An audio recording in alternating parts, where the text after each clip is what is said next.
नमस्ते ज्ञानेंद्र सर, नमस्ते अजय सर। और नमस्ते सभी भावना। नमस्ते ज्ञानेंद्र जी। नमस्ते नमस्ते। और सभी देशवासियों को स्वतंत्रता दिवस की हार्दिक शुभकामनाएं। और आज स्वतंत्रता दिवस की पूर्व संध्या पर चुभन के पटल पर ज्ञानेंद्र जी हमारे साथ हैं। तो आपकी वाणी में वो ओज, वो जोश है जो हम हमारे अंदर भी एक राष्ट्रीय भावना का संचार करेगा। और अजय सर, अब मंच में आपके हवाले कर रही हूँ। आज मैं सिर्फ ज्ञानेंद्र जी की ओजस्वी कविताओं को सुनना चाहती हूँ और बस मैं वीर रस में डूब जाना चाहती हूँ। तो अब अजय सर के हवाले है मंच। अजय सर हमारा परिचय कराएंगे ज्ञानेंद्र जी से। धन्यवाद। परिचय की बात ऐसे कि भावना के माध्यम से हम जुड़े हैं। जी। और अगर भावना का इनिशिएटिव ये ना होता तो शायद ज्ञानेंद्र जी और आज हम इस तरह बात नहीं कर रहे होते। वैसे दोस्ती के तौर पर मिलते, लेकिन साहित्य के तौर पर हम बात नहीं कर रहे होते। हमने ये कार्यक्रम बनाया है स्वतंत्रता दिवस की पूर्व संध्या पर। कॉन्सेप्ट ये रखा गया है कि अगर हम स्वतंत्रता की बात करते हैं तो ओज का आना स्वाभाविक है। जी। क्योंकि जब हम स्वतंत्रता की बात करते हैं तो देश स्वतंत्र सेनानियों की बात होती है, उनके बलिदान की बात होती है। और जब बलिदान परिप्रेक्ष्य में आ जाता है तो फिर ओज और जोश आना स्वाभाविक होता है। और जब तक ज्ञानेंद्र जी हमारे सामने नहीं होंगे तो मुझे लगता है कि ओज अधूरा ही है। अगर ज्ञानेंद्र जी है तो ओज की भावना पूर्ण हो जाती है। तो भावना भी है और ओज भी है, दोनों है। और एक और बात कहना जहाँ तक चाहूंगी मैं अजय हूँ, सर, मैं तो आप तो मैं तो अजय सिर्फ हैं, आपके बोलने ऊपर के लिए कोई हूँ। विजय नहीं प्राप्त कर सकता। और ज्ञानेंद्र सर, एक नहीं बात नहीं, मैंने अजय सर से, मैं किसी को हराना भी नहीं चाहता। जी, ठीक है। तो मैंने एक बात अजय सर से कही थी। मेरे जब आप 2021 में आए थे तो आपकी इतनी ओजस्वी कविताओं को सुनकर हम सब एकदम जोश से भर गए थे। तो हम अपेक्षा करेंगे कि आज भी ऐसा ही कुछ माहौल होगा। और मैं समझ पा रही हूँ कि आज कैसा माहौल होगा। आप दोनों सामने हैं जी तो। बिल्कुल। जी। सबसे पहले बिल्कुल। देशवासियों को स्वतंत्रता दिवस की शुभकामनाएं। जी। आइए स्वतंत्रता दिवस की शुरुआत करते हैं और जुड़ते हैं ज्ञानेंद्र जी से।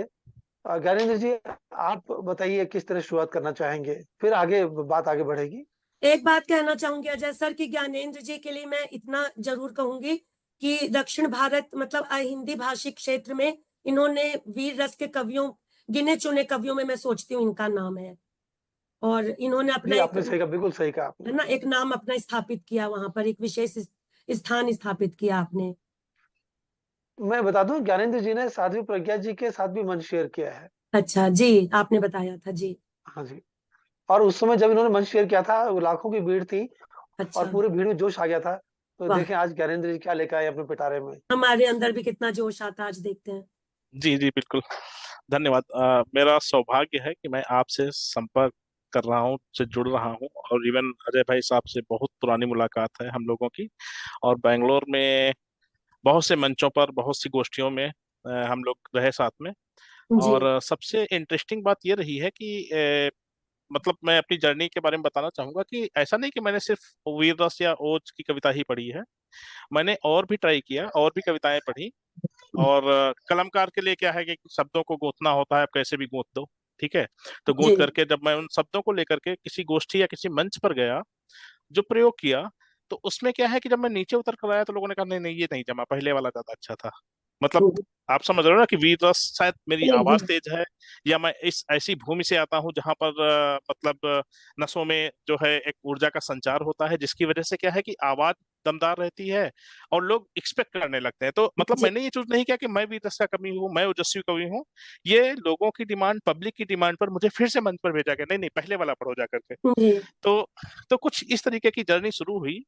और मैंने अपने आप को कैटेगराइज नहीं किया था, लेकिन हाँ एक टाइम ऐसा आ गया कि बैंगलोर के अंदर या बाहर, बैंगलोर के आसपास, इवन जब भी होम टाउन में भी रहा वहां पर भी, बैंगलोर में तो मतलब अजय भाई जैसे है, बाकी सब लोग, अरे भाई भाई ये तो वीर रस के कवि हैं, जो आएंगे तो पढ़ेंगे अच्छा होगा। और इवन प्रैक्टिकली, इवन हम लोगों ने भारतीय विद्या भवन में और भी जगह कार्यक्रम जब अजय भाई किया, तो कई बार हमने ये नोटिस किया कि जब पब्लिक बाहर की तरफ निकलने लगती चाय पानी करने के लिए, उस जी। टाइम पर हमको मंच पे ढकेल दिया गया कि आप जाइए।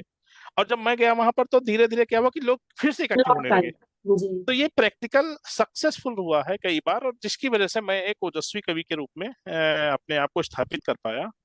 और आज वो तो कोविड की वजह से सभी लोग इम्पैक्टेड थे, उतना मंच पर हम लोग भी नहीं, क्योंकि वर्किंग प्रोफेशनल है तो उतना टाइम नहीं दे पाए। लेकिन सच्चाई ये है कि हाँ, लोगों ने एक्सेप्ट किया, और ये मेरे लिए बड़े गर्व की बात है। और उसी जो एक्सेप्टेंस था, या जो उसी से हम लोग साथ में थे, उससे हम लोग आज जुड़ रहे हैं। जी और ये हमारा सौभाग्य है। तो आई थिंक सबसे पहले तो ये कार्यक्रम स्वतंत्रता दिवस के ऊपर है। तो मैं अपने सभी उन पूर्वजों को, पुरखों को, इस माटी के इस वीर सपूतों को प्रणाम करूंगा, पूरे देशवासियों को प्रणाम करूंगा कि हम उनको याद करते हैं। और उनकी जो मतलब जो कुर्बानी है, जो उन्होंने त्याग दिया, जो बलिदान दिया, जिसकी वजह से हम सब सुरक्षित हैं, अपने घरों में बैठे हुए हैं, उनको नमन करना बहुत अति आवश्यक है। तो सबसे पहले मैं सभी जो आपके प्रेषक, जो भी आपको, जो जो आपके श्रोता हैं, या जहां जहां तक हमारी आवाज पहुंच रही है, आपकी उपस्थिति को प्रणाम करता हूँ, अजय जी को प्रणाम करता हूँ, सभी साथियों को अपने प्रणाम करता हूँ। तो उनके लिए मैं दो पंक्तियां कहूंगा कि धन्य हुए हैं भाग्य हमारे, आप यहाँ पर आए हैं। भावना जी, धन्य हुए जी हैं सर। भाग्य हमारे, आप यहाँ पर आए हैं। लगता है जैसे मलयाचल से सुंदर खुशबू लाए वाह। हैं। गिरिराज वाह खड़ा है प्रहरी बन, गिरिराज खड़ा है प्रहरी बन, आशीष आपका पाने को, मन भी विह्वल है जोश जगह है जोश आपको पाने को। तो इन पंक्तियों के साथ मैं जुड़ना चाहता था अपने सभी दर्शकों के साथ, और सभी का अभिनंदन करता हूँ। और इसके बाद सीधी सी बात है कि माँ शारदे को प्रणाम करते हुए मैं अपने सैनिकों के सम्मान में, अपने जो हमारे बलिदानी हैं उनके सम्मान में पढ़ना चाहता हूँ कि सरहद पे जो शहीद हैं उनको सलाम है, सरहद पे जो शहीद हैं उनको सलाम है, नन्हे से कलमकार का बस ये कलाम है, वाह।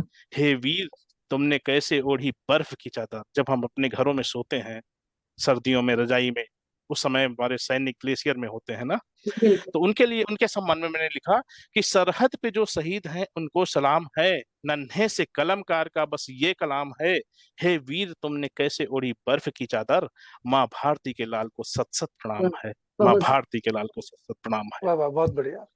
वो बर्फ चादर ओढ़ते हैं तो हम सुरक्षित हैं, आज सही हमारी बात है। आजादी जी सुरक्षित है। जी जी जी बिल्कुल।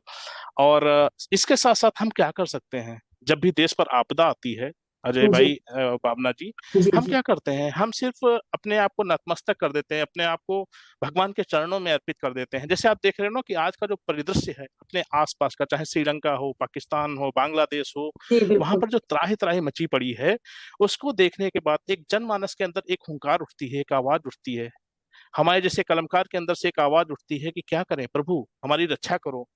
तो हम उस आराध्य भगवान शिव की चरणों में प्रार्थना करते हुए, सभी पूरे विश्व के कल्याण के लिए मैं उनको चाहता हूँ कि मतलब उनसे प्रार्थना करना चाहता हूँ। एक मिनट।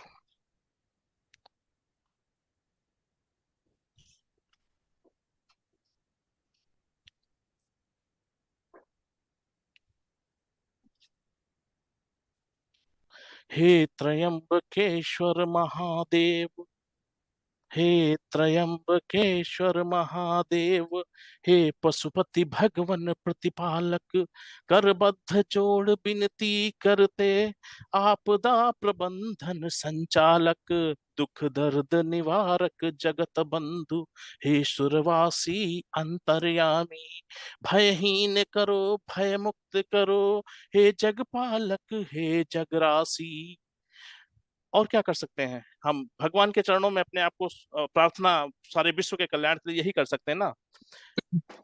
दुख दर्द निवारक, दुख दर्द निवारक जगत बंधु, हे सुरवासी अंतर्यामी, हम विनत भाव विनती करते, आपदा प्रबंधन के स्वामी, है त्राहि त्राहि संपूर्ण राष्ट्र, है त्रस्त सभी भारतवासी, भयहीन करो भय मुक्त करो, हे जगपालक हे जगरासी, हे जगपालक हे जगरासी। हो सकता है मेरी आवाज दब रही हो, क्योंकि थोड़ा नहीं, आवाज तेज एकदम पढ़ने की ठीक आ आदत रही है। है। मुझे तो एकदम हाँ, ठीक। तो है त्राहि त्राहि संपूर्ण राष्ट्र, है त्रस्त सभी भारतवासी, भयहीन करो भय मुक्त करो, हे जगपालक हे जगरासी, अब कृपा करो हे कृपा सिंधु, हे संहारक हे प्रतिपालक, मिट जाए काली निशा अभी, फैले प्रकाश हे जगपालक, ज्ञानी चाहे बस ज्ञान रहे, ज्ञानी चाहे बस ज्ञान रहे, मानवता का फैले प्रकाश, सद्बुद्धि सुमति के पोषक हो, कर दो कुदृष्टि का सर्वनाश। हे त्रयंबकेश्वर महादेव, हे पशुपति भगवन प्रतिपालक, मिट जाए सारे दर्द अभी, हे वसुधा पालक संचालक, हे त्रयंबकेश्वर महादेव। यही हमारी प्रार्थना है जगत कल्याण के लिए, संपूर्ण कल्याण के लिए, अपने देश के कल्याण के लिए। और भगवान से प्रार्थना है कि सबको सुख समृद्धि प्रदान करे, और तभी जो है हम आगे बढ़ पाएंगे, तभी हम स्वतंत्रता दिवस मना पाएंगे, तभी हम गणतंत्र दिवस मना पाएंगे। और अगर हमारे मन में शांति नहीं होगी, अशांति होगी चारों ओर, तो बहुत कठिन होगा कि हम अपने पथ पर आगे बढ़ पाए, हम अपने पुरखों की कुर्बानी को संजो कर रख पाए। तो ये तो हमारी प्रार्थना थी, और एक बात कहना बाकी आप चाहूंगी, आदेशित करें।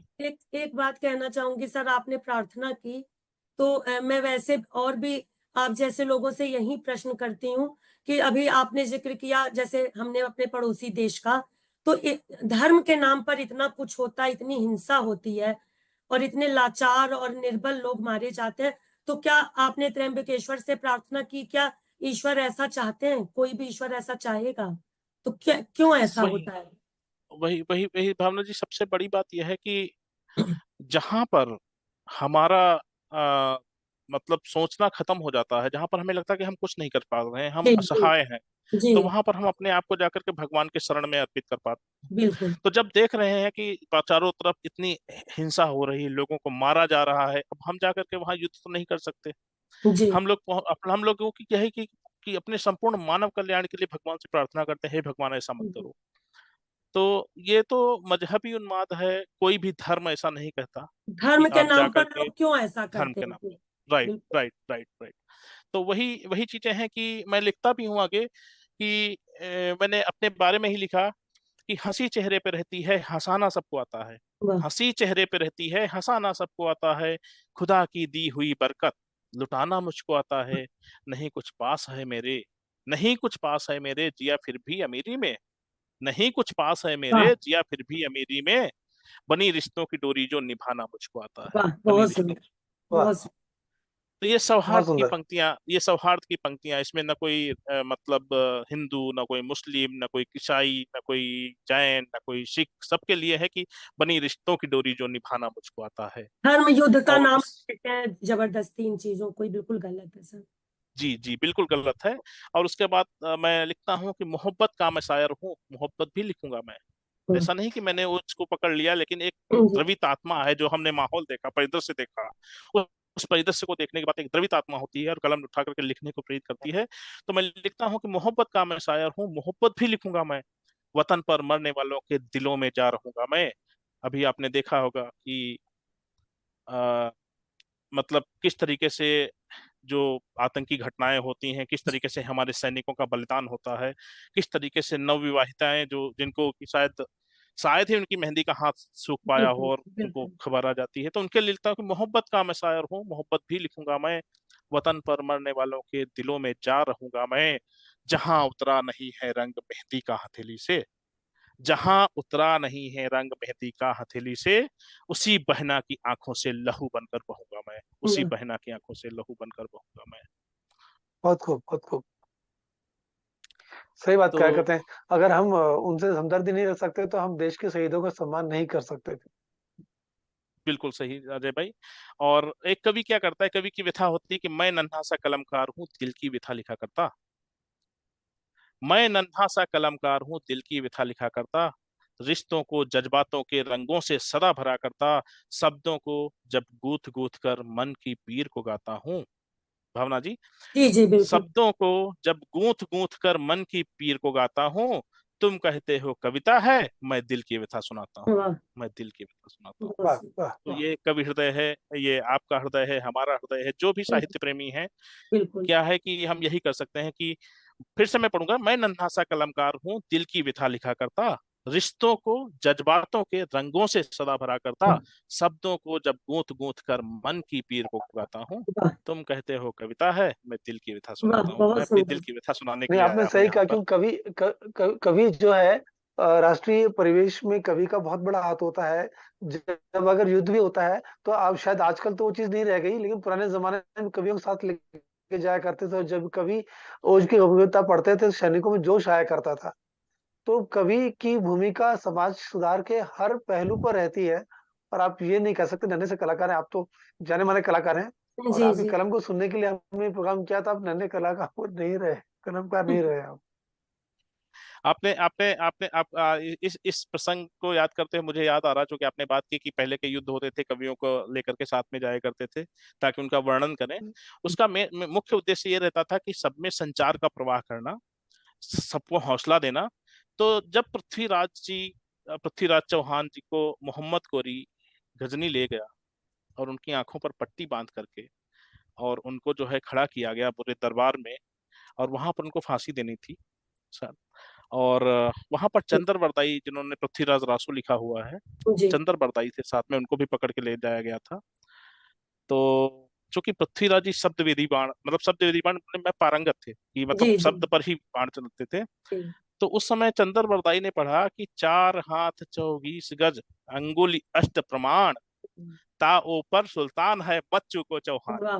मतलब उन्होंने पूरा बता दिया कि चार बताइए हाथ 24 गज अंगुली अष्ट प्रमाण, यानी कितनी दूरी पर सुल्तान बैठा हुआ है। बताइए। जी ता जी। ऊपर सुल्तान है बच्चू को चौहान है। जैसे ही कहना था कि पृथ्वीराज जी ने वहीं से बाण बाण चला। छोड़ दिया, आंखों में पट्टी बंधी थी और सुल्तान वहीं ढाल से तो हो इस गया। तरह तो मोहम्मद ये गौरी के कवि वध का का कारण एक कवि था। जी जी जी जी। कवियों का तो कितना कहने हाथ। का जी जी जी, तो ये परिदृश्य होते हैं। और कविता जो है कभी भी किसी शासन के पक्ष में नहीं चलती है।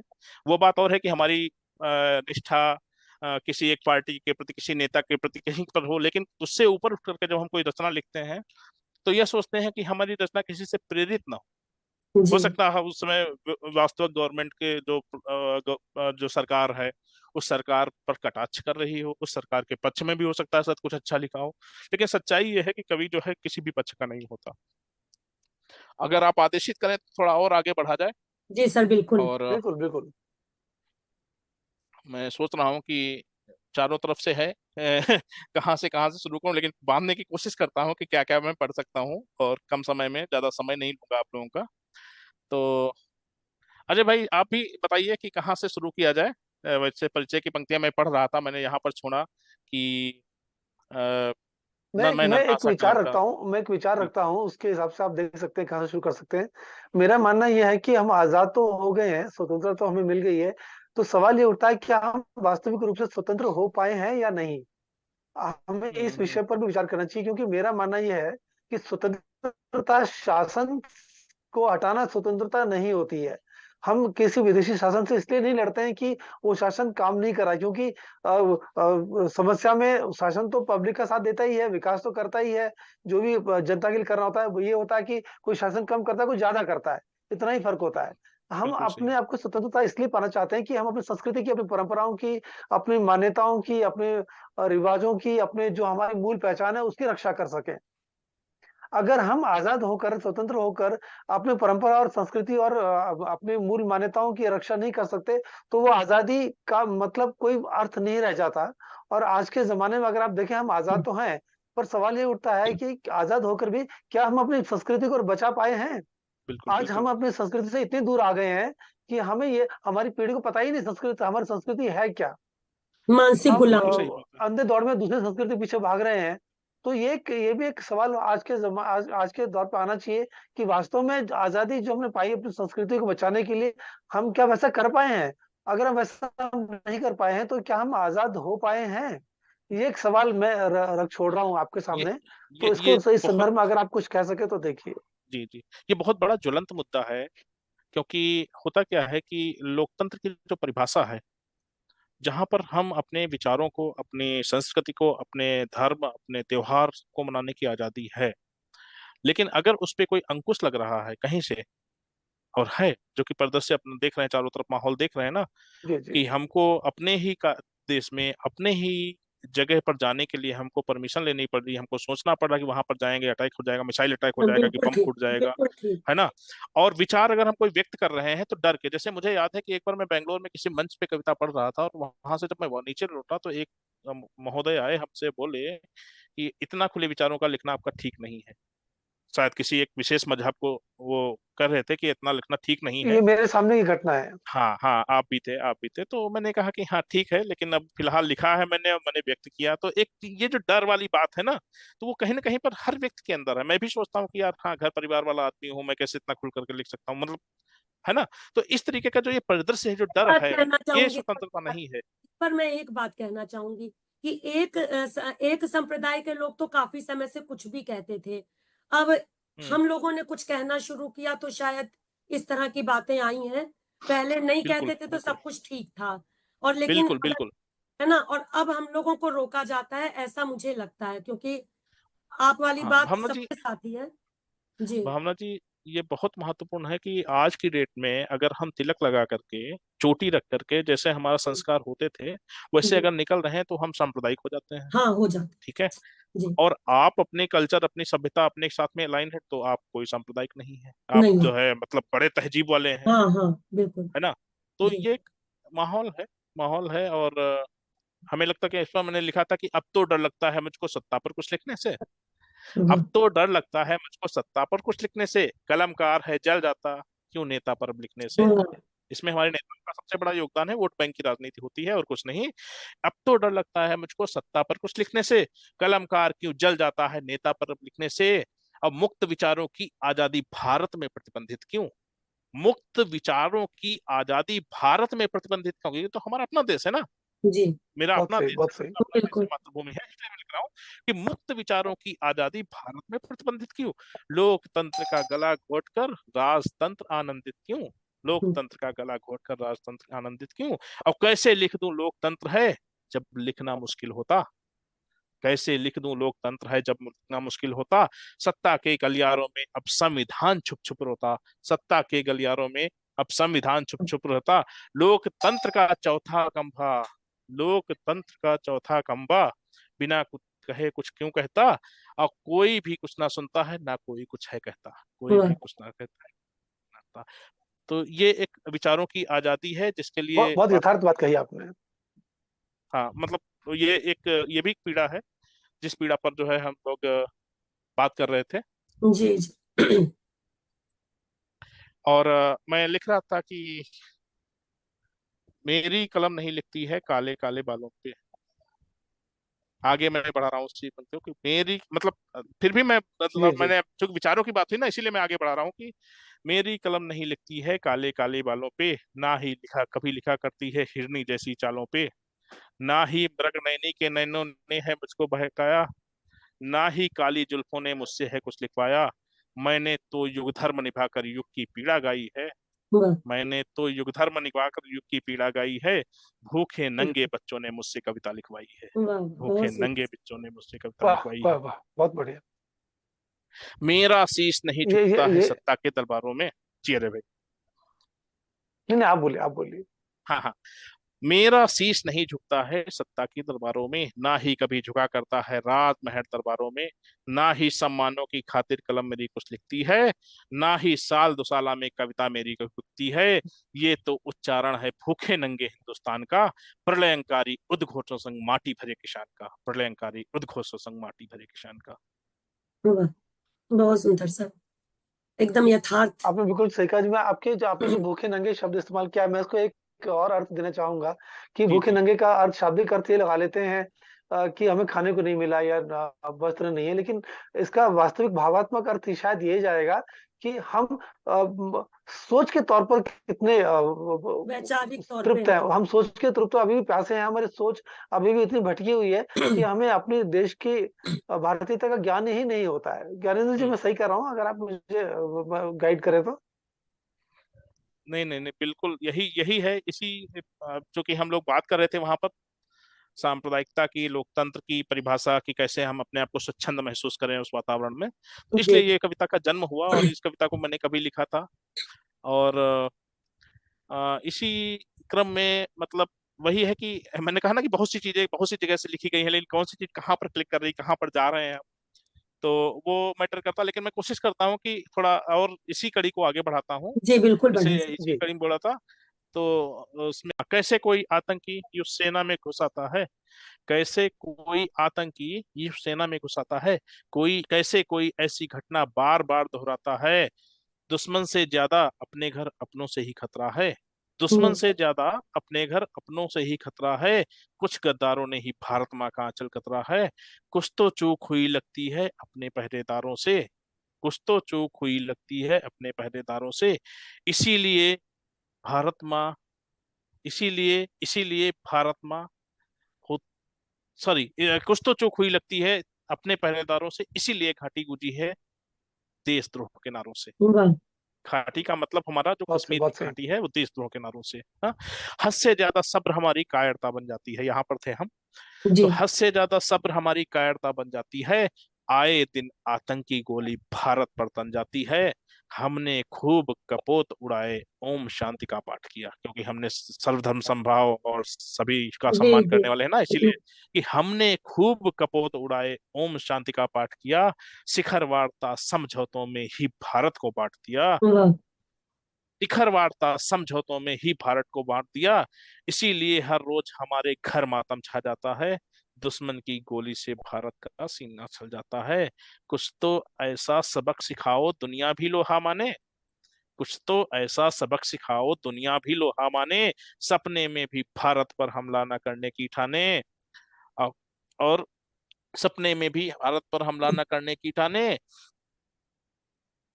और आतंकी आताताई के फन को फोड़ो मोदी जी, गद्दारों को, आतंकी आताताई के फन को पढ़ो मोदी जी, और 17 के बदले में 70 नहीं मारो मोदी जी, आतंकी आताताई के फन को फोड़ो मोदी जी। और उन्होंने मेरी बात सुन ली थी, इसीलिए जो है उन्होंने स्ट्राइक कर दी थी उसके जी। बाद। ये मैंने पहले लिखा था, उसके बाद उन्होंने पहुंची मेरी बात, उन्होंने लिखा, तब मैंने लिखा कि मैंने लिखा कि अगर ये काम किया तुमने तो नाम अमर हो जाएगा, और कर ये काम किया तुमने तो नाम अमर हो जाएगा, युगों युगों तक मोदी मोदी हर बच्चा फिर गाएगा, युगों युगों तक मोदी मोदी हर बच्चा फिर गाएगा।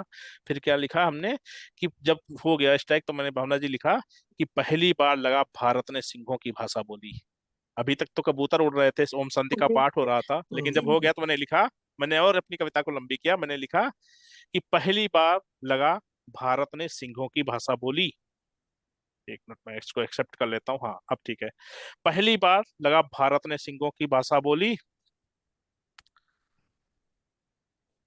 हाँ पहली बार लगा भारत ने सिंहों की भाषा बोली, पाकिस्तान में घुसकर उसने दुनिया की आंखें खोली।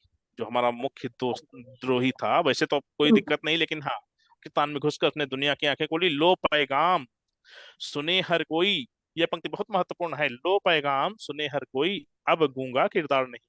पहले एक गूंगा किरदार हुआ करता था हमारा प्रधानमंत्री, मैं नाम नहीं लूंगा किसी नहीं का। नहीं, नाम तो लेने मैंने की कहा जरूरत कि तो नहीं है। जी, मैंने इसीलिए इस प्रतीकों के माध्यम से मैंने कहा कि ले पैगाम सुने हर कोई, अब गूंगा किरदार नहीं, मौनी बाबा सा चुप बैठे अब ऐसा सरदार नहीं, मौनी बाबा सा अब चुप बैठे नहीं। अब ऐसा सरदार नहीं। कान खोल कर सुन ले दुनिया।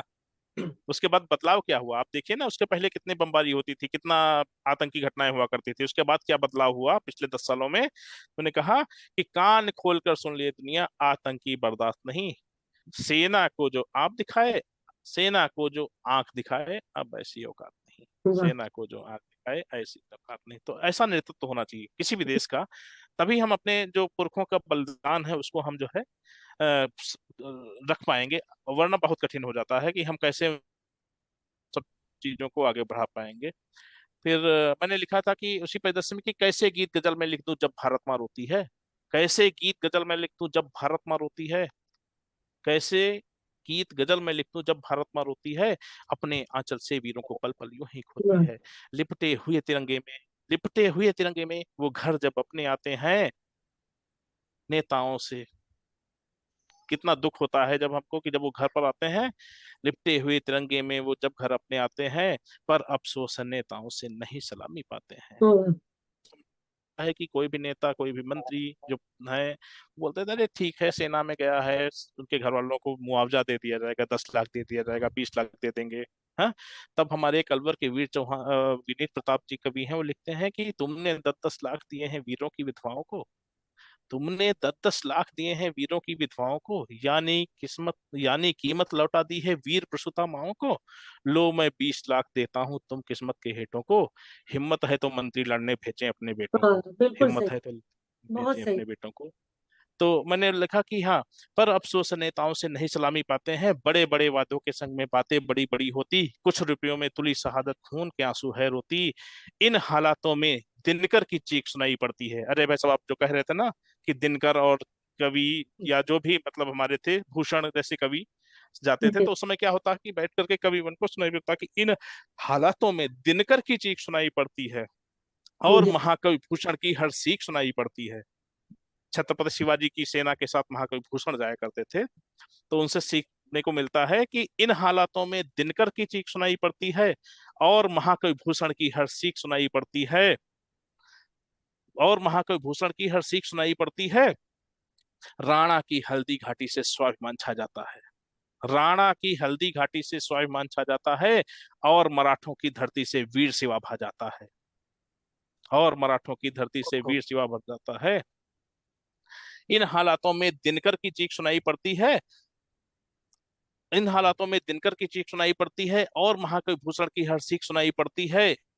और राणा की हल्दी घाटी से स्वाभिमान छा जाता है। वीर मराठों की धरती से वीर शिवा भा जाता है। शंकर के डमरू से तब उद्घोष सुनाई पड़ता है। गीत गजल कविता छंदों में रोज सुनाई पड़ता है। कुछ भी लिखो गुस्सा आएगा कि शंकर के डमरू से तब उद्घोष सुनाई पड़ता है। गीत गजल कविता छंदों में रोज सुनाई पड़ता है। रीत और मनुहार भूलकर चंडी को फिर जपता हूँ। रीत और मनोहार बोलकर चंडी को फिर जपता हूँ। वाह उबले लहू की स्याही से फिर इंकलाब ही हाँ, लिखता हूँ। बहुत सुंदर। उबले लहू की स्याही से वाह फिर वाह, इंकलाब ही लिखता बहुत खूब, हूँ। बहुत खूब। आपने पूरा स्वतंत्रता दिवस को सार्थक कर दिया आज। हाँ, और जैसा कि मैंने पहले ही पढ़ा था कि मेरी कलम नहीं लिखती है गोरे गोरे बालों पे, ना ही कभी लिखा करती है हिरनी जैसी चालों पे। तो ये मेरा वो है। तो भारत माता की जय, इन्हीं पंक्तियों के साथ मैं ये कहूंगा, इंकलाब जिंदाबाद, भारत माता की जय। और आप लोगों के साथ इसी तरीके के कार्यक्रम होते रहें। जी सर। बाकी सब तो एक सौहार्द की कविता और पढ़ता हूं मैं, जी लेकिन उसके बिल्कुल पहले पढ़े। आप लोगों के जी विचार। जी जी, हाँ, प्लीज। आप लोगों के विचार अरे आपको भी हम लोग सुनता के हूं मैं विचार उसके सब बाद। आप ही वाले जी विचार हमारे भी है, मेरे और अजय सर के भी यही विचार है। और आप अभी पढ़े, अभी तो हमारा मन उतना भरा नहीं, क्यों अजय सर? अभी तो हम जी और बिल्कुल सही अपेक्षा कर रहे हैं। मैं करते थे। एक्चुअली आपकी बात को आगे बढ़ाता हूँ कि जैसे आपने बताया था कि हमें अपने जयचंदों के अंदर से लड़ना है। अगर हम आज के परिप्रेक्ष्य में देखें तो आज की जो चाहे हम राजनीति लगा लीजिए, कुछ भी लगा लीजिए, हम आज भी देश के परिप्रेक्ष्य में सोच के नहीं चल रहे हैं, सत्ता के परिप्रेक्ष्य में सोच के चल रहे हैं। अगर हम आज भी देश के परिप्रेक्ष्य में नहीं सोचते हैं तो फिर वही बात, क्या हम मानसिक गुलामी में आज भी जी रहे हैं? ये सवाल मेरी जी तरफ से जी आ रहा है। अब देखते हैं जी कि जी। दर्शक लोग इसका जवाब किस तरह से देते हैं। जी जी। तो एक्चुअली है क्या ना कि एक जो व्यथा होती है, किसी भी माँ की व्यथा हो, चाहे भारत माँ की व्यथा हो, चाहे हमारी माँ की व्यथा हो, ज्ञानेंद्र चाहे जी, आप आपकी कुछ माँ कह की रहे थे ना? व्यथा हो। जी आ रही है आवाज, बोलें ज्ञानी जी। हाँ हाँ हाँ। जी तो उस व्यथा को किस तरीके से हम लोग जो है मतलब प्रेरित करते हैं, उस व्यथा से कैसे सीखते हैं, क्या क्या दर्द सहते हैं, वो सब महत्वपूर्ण होता है।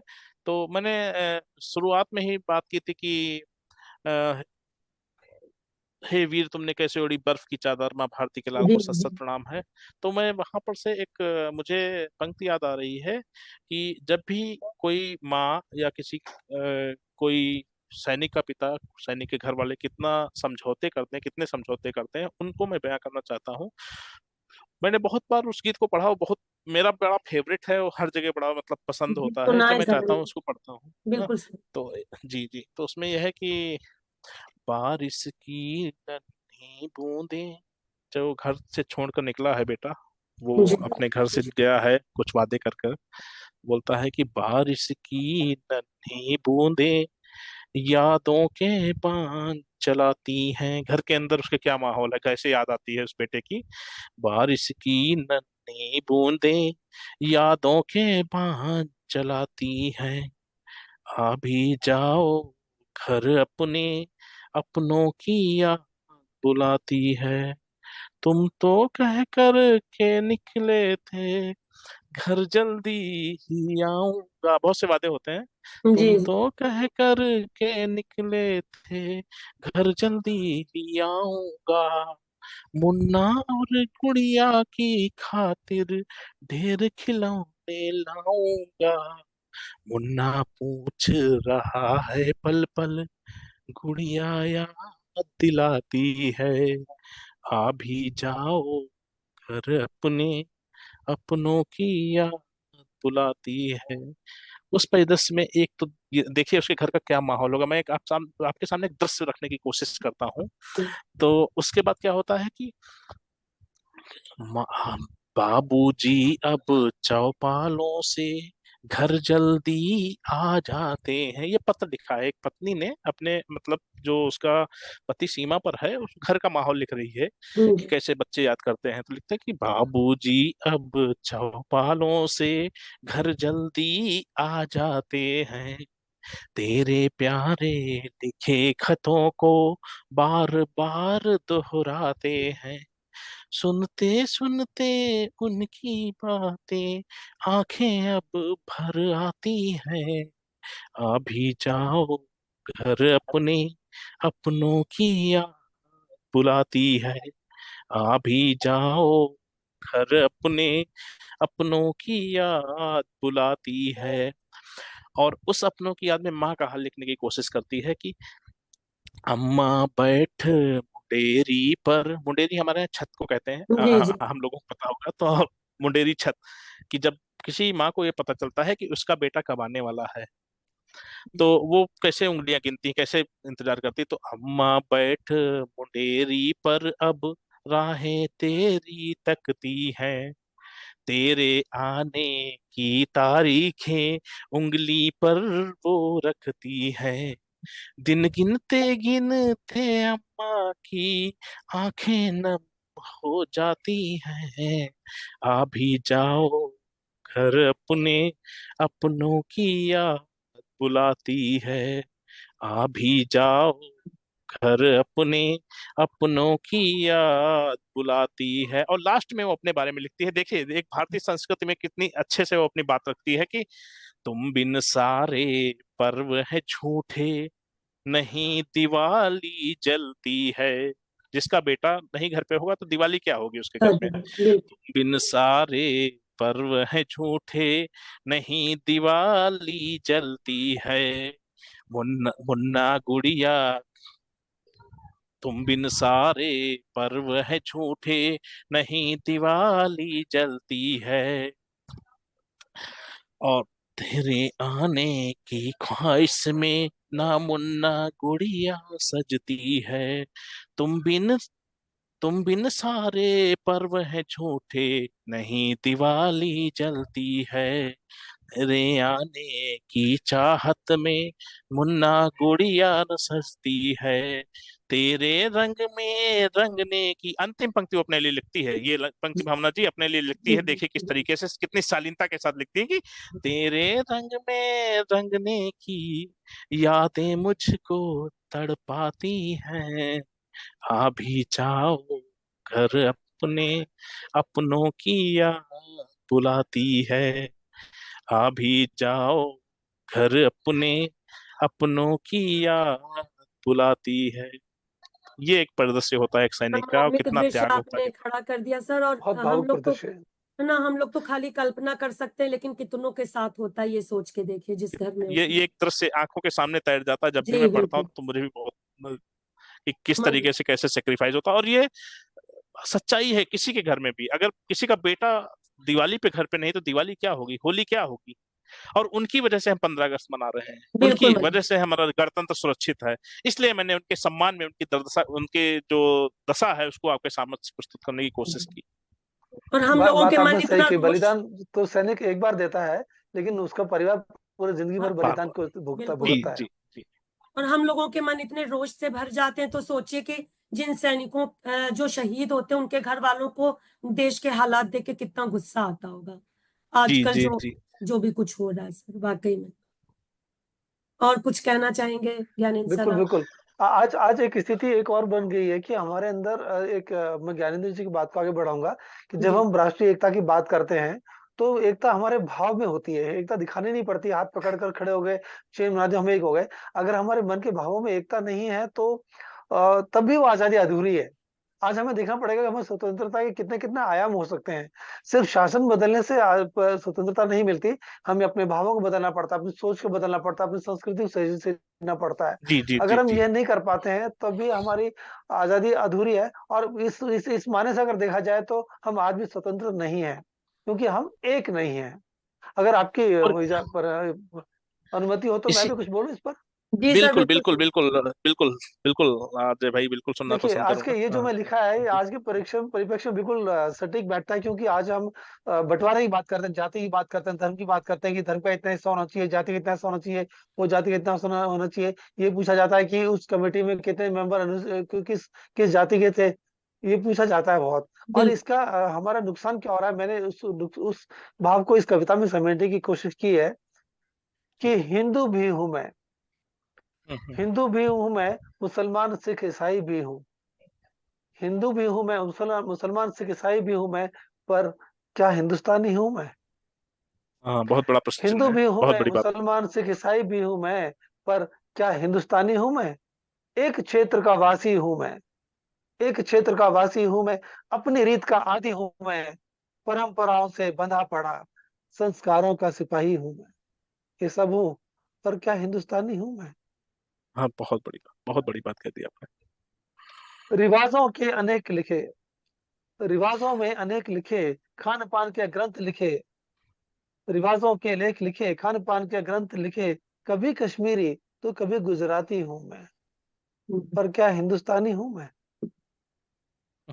पहनावों की होड़ लगी, रीति रिवाजों की रेल सजी, पहनावों की होड़ लगी, रीति रिवाजों की रेल सजी, अपनी रीत का अभिमानी हूं मैं, पर क्या हिंदुस्तानी हूं मैं? भाषाओं की रेलम पेल लगी, भाषाओं की रेलम पेल लगी, शब्दों में गुम हर इंसान की तकदीर जगी, लफ्जों में गुम एक ज्ञानी हूं मैं। हम बातें बहुत बताते हैं ना, तो लफ्जों में गुम एक ज्ञानी हूं मैं, पर क्या हिंदुस्तानी हूं मैं? मौलवी पादरी ब्राह्मण हूं मैं, मौलवी पादरी ब्राह्मण हूं मैं, गुरूर में डूबा चक्रधारी हूं मैं। हम अपनी जाति की बहुत प्रशंसा करते हैं, मैं हमने ये किया, वो पाया, उस को आधार में रखकर मैंने लिखा है कि मौलवी पादरी ब्राह्मण हूं मैं, गुरूर में डूबा चक्रधारी हूं मैं, जिसे समझ ना पाया कोई, धर्म जाति का व्यापारी हूं मैं, पर क्या हिंदुस्तानी हूं मैं? अब अंत में आया हूं मैं। मेरी मिट्टी मेरा अहम। हम लोग अपने अपने क्षेत्र पे बहुत अहम करते हैं, हम भारत पे अहम नहीं करते हैं। मेरी मिट्टी मेरा अहम, मेरे वतन पर लगा ग्रहण, मेरी मिट्टी मेरा अहम, मेरे वतन पर लगा ग्रहण, खड़ा रहूं शीश तान में, इंसानों की वाणी हूं मैं, पर क्या हाँ हाँ हाँ, हिंदुस्तानी हूं क्या मैं? बात है। वाह वाह, ये बहुत बड़ा सवाल हम प्रश्न सबको चिन्ह आज छोड़ा। पूछना चाहिए कि हम, कोई दक्षिण भारतीय है, कोई उत्तर भारतीय है, कोई वो कहते हैं इस जात का, कोई उस इसका जात का, कोई जवाब, इस धर्म का, इसका कोई उस धर्म जवाब, का, कोई अल्पसंख्यक, कोई बहुसंख्यक है। कोई ये नहीं कहता कि मैं हिंदुस्तान हूँ, हिंदुस्तान का क्या नागरिक हूँ मैं। इसका ये जवाब अजय सवाल मैं सर आज लोग ये देंगे कि तक विविधता छोड़े में जा रहा हूँ एकता है अपने हमारे दर्शकों के देश में। लिए। नहीं नहीं, दर्शकों के लिए हम्म। तो आप सवाल छोड़िए, लेकिन मुझे लगता है इसका जवाब लोग ये देंगे कि विविधता में एकता है हमारे देश में। लेकिन विविधता में एकता रखें, लेकिन नहीं, एकता उसमें विविधता में उसमें एकता एक दूसरे ठीक है, पर, इस लेकिन एकता इसी दिखती कहाँ पर है? एक दूसरे इसी पर। एकता को अगर विविधता इस में एकता होती, जी, माफ कीजिएगा, विविधता में एकता होती तो अलग अलग राज्यों में अलग अलग राज्यों के लोग मारे पीटे नहीं वही मैं जाते। कह रही हूँ। इसी इसमें इसी मतलब एकता लड़ाई को झगड़े तो पिरोने के ना लिए करें। जी। इसी एकता को हम्म। पिरोने के लिए भारत माँ का जो दर्द है, उस दर्द को मैं आपके साथ साझा करना हाँ सर, चाहता हूँ बिल्कुल सुनाइए। कि मेरी भारत माँ सुन लो, जी प्लीज। मेरी भारत माँ सुन लो, तेरा बेटा बोल रहा हूँ, नफरत की गांठों को मैं चुन चुन कर खोल रहा हाँ। हूँ। राजनीति थोड़ा कड़वी है। राजनीति जब भड़वी बन कोठों पर जाए बिकने, चंद मतों की खातिर जब वो लगे जहर उगलने, उन नफरत के बादल पर मैं पानी फेर रहा हूँ। मेरी भारत माँ सुन लो, तेरा बेटा बोल रहा हूँ। हिंदू बहुत मुस्लिम सही बोला सिख आपने। ईसाई, हिंदू मुस्लिम सिख ईसाई, हिंदू मुस्लिम भाई भाई सदियों से रहते आए। सिख बड़े बेटे हैं इस घर के, घर का बोझ उठाए। जब भी कोई चोट पड़ी तो सबसे पहले सिख समाज ने अपनी पगड़ी जी के बिल्कुल। साथ में उस बोझ को उठाया। इसीलिए मैंने लिखा कि हिंदू मुस्लिम भाई बचपन सदियों से रहते आए, सिख बड़े बेटे बनकर घर का बोझ उठाए, जैन बौद्ध हिंदू सब मिलकर चर्च में शीश झुकाए, ऐसे सेकुलर भारत के कण कण से बोल रहा हूँ, मेरी भारत माँ सुन लो तेरा बेटा बोल रहा हूँ। आपस में दंगे बहुत सही करना कहा, बहुत सही कहा। मजहब है नहीं सिखाता।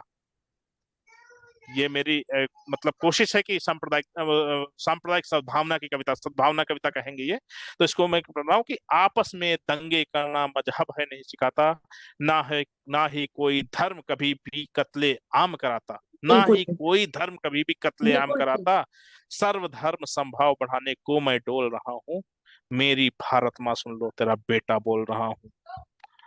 और मंदिर मस्जिद के दीवाने सुन पगले की बातें, अच्छे दिन की चाहत में हम काट रहे हैं रातें, देश धर्म से बढ़कर कोई धर्म बड़ा ना होता, देश धर्म से बढ़कर कोई धर्म बड़ा ना होता, आपस में लड़ने से कोई देश खड़ा ना होता, आपस में लड़ने से कोई देश सही खड़ा बात ना है। होता, कच्चे धागों की गांठों को पक्का जोड़ रहा हूं, कच्चे धागों की गांठों को पक्का जोड़ रहा इस हूँ, भागों को मेरी भारत माँ सुन लो तेरा बेटा बोल रहा हूँ। बहुत सही। न आती है मुझे आयत, ये मेरा अंतिम वो है, इसके बाद मैं आप लोगों से विदा लूंगा।